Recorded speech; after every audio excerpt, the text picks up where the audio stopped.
Hi everyone, welcome to my channel. If you're a returning subscriber, thank you for coming back. If you're new, this is Anonymous Voices, where we share stories, experiences, and lifestyle. Do not forget to subscribe if you haven't already. Like, share, and comment as we bring you more captivating content. Before we go into today's story, let's quickly recap our last story. It centered around Nduka, who faced unimaginable hardship after losing his parents. Many of you suggested he reach out to the authorities discreetly to address his mistreatment. Thank you for your thoughtful input. We still encourage viewers to engage in the comment section. Now let's embark on today's journey. Shay just proposed to me and I've asked him to give me some time to consider. Not long ago, I thought my chances of finding love had vanished, and I had resigned myself to a single life for peace of mind. One day, my mother called me at work, hinting at something important to discuss at home.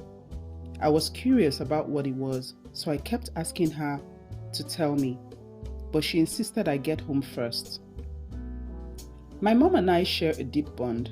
She's an extrovert who keeps conversations lively, while my dad balances us out. I guess that's why they say opposites attract.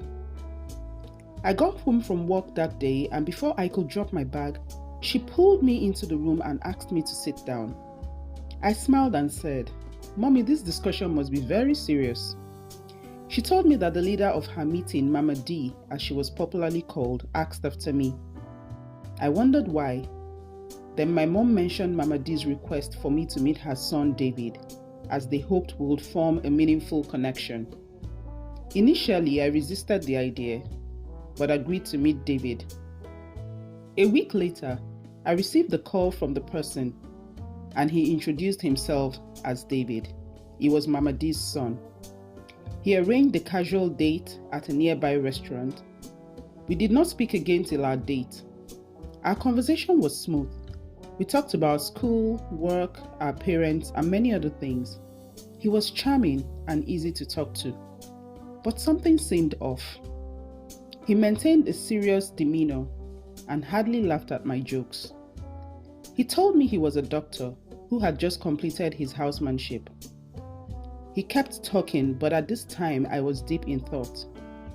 I wondered how, it would feel to be married to a doctor and tell my friends. I felt David's finger tap me and he said, "Nne, have you been listening to me at all?" he asked. I quickly defended myself. David looked at me and shook his head. "What have you been thinking about?" he asked. We chatted some more and called it a day. David called me twice every day to check on me. As much as his caring nature shone, there was just something about him that didn't feel right.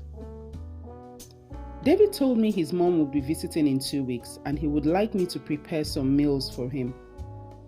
I told my mom about it. I could see she was happy about the development. But before I set off to David, she asked what I thought about him and if I was interested in him. She said she was happy we were getting along, and if at any point I needed to talk or be advised, she would always be there. I wanted to tell her at that point that David hardly smiled, but I didn't because I felt that would be too petty.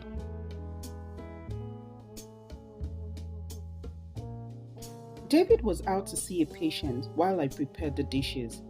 I was relieved he was not there to watch my every move. I played some soft music while I worked. As usual, I was thinking about David, his mom, and what her impression would be about me. Would she like me, being that we have never met? Or would I like her? I didn't bother too much about my meals because I'm a good cook. I was almost done with cooking when David came in. He sniffed the air and said, "Nne, this food must be delicious." I could perceive it from the stairs. "I'm a world-class cook," I joked. But he still didn't smile. David's mother arrived the following weekend and we enjoyed a warm family lunch. She narrated her experience at the park and how the driver told her to pay a large sum of money for her extra luggage. She insisted she would not, and the trip got delayed until the manager came and resolved the problem. How can I pay such an amount? How much are the items in the bag? She questioned. She enjoyed her meal and praised my skills before going to get some rest. I told David I would leave to see a friend who had a baby. He went quiet and did not respond. I repeated myself, but David still did not respond. Are you okay? I asked. Yes, I am. You can go if you want, he said. I kept asking him if something was wrong, but he said nothing. I didn't want to disturb his mom, so I left and told him I would call later to speak with her. I called him later that day when I got home. And though he sounded stiff, we had a reasonable conversation. I asked him why he went cold on me earlier, but he said it had nothing to do with me. David and I started to get more serious with our relationship and started discussing marriage plans. My mom was very happy, and now and again she would ask how the plans were going. I made some contacts and got some quotes on some of the items required with the intention of discussing them with David. I called him, but there was no response, and he did not call me as usual. The following day, I rang him, but he did not pick up. I got worried and hoped he was okay. My mom noticed my mood, and I told her I had been trying to call David and could not reach him. This went on for a week. She offered to call David's mother to find out if he was okay. David's mom said she spoke with him some days ago, but will call him and let him know I have been trying to reach him. I tried visiting him, but he wasn't there. It was now 2 months and no word from David. I was at work one day when I received a message from him saying he was sorry he hadn't been talking or taking calls, but will call me later that day. The call never came. I was heartbroken. I can't explain what happened. I kept asking if I had done something wrong, but I did not have the answer.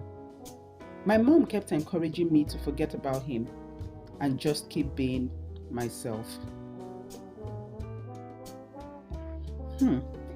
Guys, what do you think happened with David that he could not share with Nne?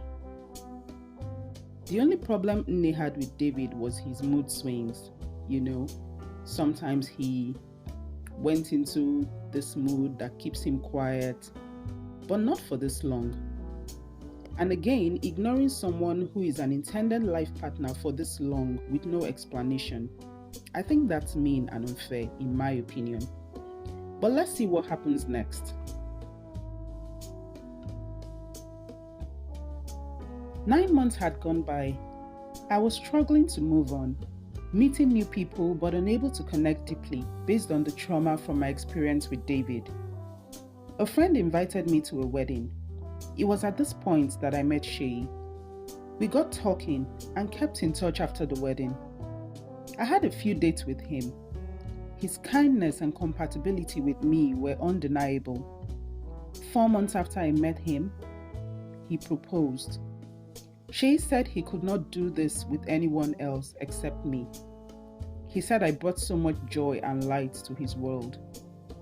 I could not believe how quickly he took to loving me. I felt 4 months was too early to make such a big decision.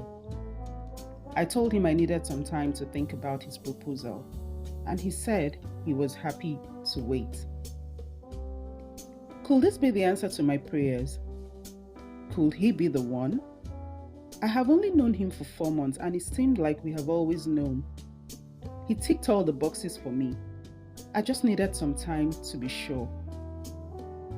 I was at work one day having lunch with my colleagues. My phone rang. It was David, apologizing for his absence and wanting to meet for lunch to explain everything. My heart raced as I listened, unsure how to proceed. Guys, what do you make of David's behavior? Is he expecting Nne to give him a chance when she has a potential partner who is so in love with her? Well, I would let you viewers be the judge.